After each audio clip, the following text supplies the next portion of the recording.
ஆயிரம் கோடி சந்திரர்கள் ஒருங்கே கூடி உதயமானால் எத்தகைய ஒளி வெள்ளம் பாயுமோ அவ்வண்ணம் ஒளி செய்து கொண்டு விளங்குவது திருக்கயிலை.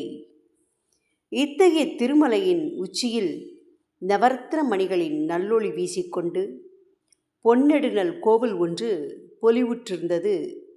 அதில் அம்பிகையுடன் சிவபெருமான் எழுந்தருளி அடியார்களுக்கு தரிசனம் தருவது வாடிக்கை.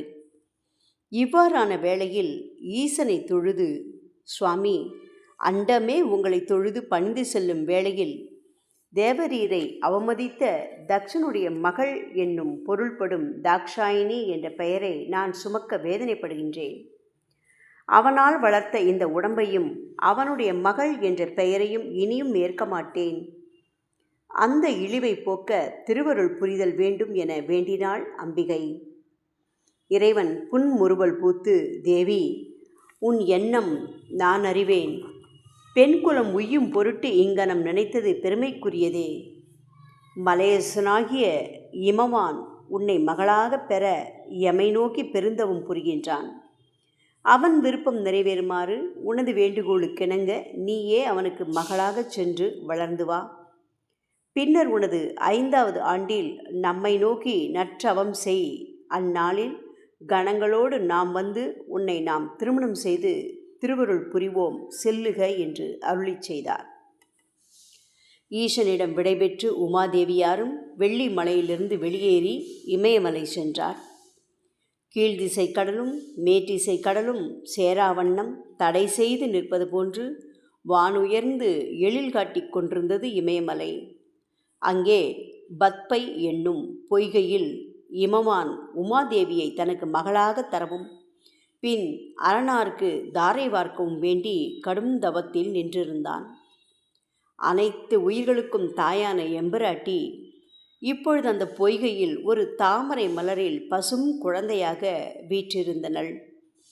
இமவான் தன் தவ வலிமைக்கு ஈசன் அருள்பாலித்தார் என ஆனந்த கண்ணீர் சொரிந்து அத்தெய்வ குழந்தையை எடுத்தான்.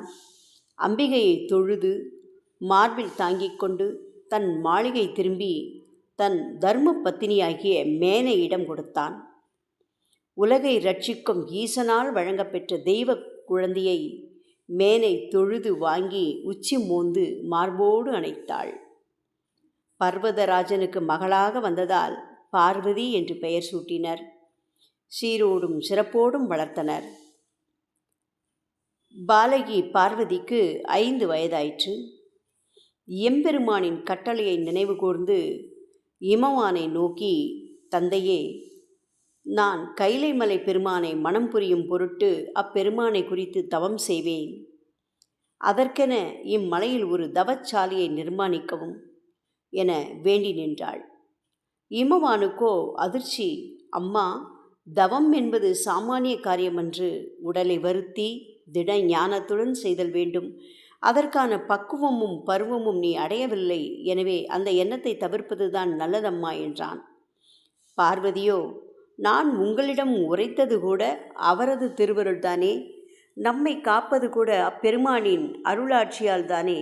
எனவே மேலும் தடை கூறாமல் எனக்கு விடைதாருங்கள் என்றாள். அவ்வாறு இனிய நதிக்கரையின் பூஞ்சோலையில் தவச்சாலை அமைத்து தந்தான்.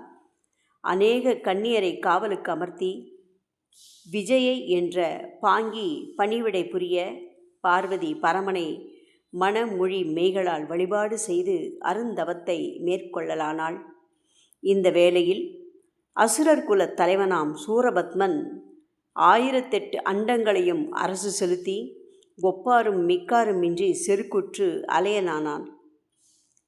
அப்போது சதுர்முகனது புதல்வர்களாகிய சனக, சனந்தன, சனாதன, சனத்குமாரர் ஆகிய 4வரும் 4 மறைகளையும் 6 அங்கங்களையும் ஓதியும் உள்ளம் ஒருமைப்பாடு கொள்ளாது நெஞ்சம் குலைந்து திருக்கயிலை அடைந்தார்கள்.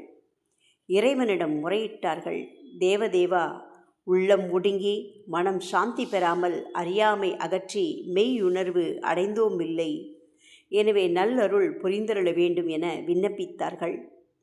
இறைவனும் உமது மனம் அடங்க மார்க்கம் யாம் கூறுவோம் என்று கூற அவர்கள் 4வரும் பரமேஸ்வரனை வணங்கி கைகுவித்த வண்ணம் வீற்றிருந்தனர். அதே நேரம் எம்பெருமான் நந்தியங்கடவுளை நோக்கி மன்மதனை தவிர வேறு எவரையும் உள்ளே வர அனுமதிக்க வேண்டாம் என்று கட்டளை பிறப்பிக்க நந்திதேவரும் அவ்வாறே கோபுர வாசலில் காவல் காத்து வந்தார். கல்லால மரத்தின் கீழ் வீற்றிருந்த கண்ணுதர் கடவுள் சனகாதியருக்கு சிவாகமங்களின் நுட்பங்களை விளக்கிவிட்டு தமது திருமார்பில் அமைந்த சின்முத்திரை கரத்தோடு மோன நிலையில் ஆழ்ந்தார். சிவபெருமான் ஒரு கணம் இருந்தது பல யுகங்களாகின. இதனால் உலகம் யாவும் போகம் இன்றி துயருற்றன. இதன் தொடர்ச்சி நாளை தொடரும்.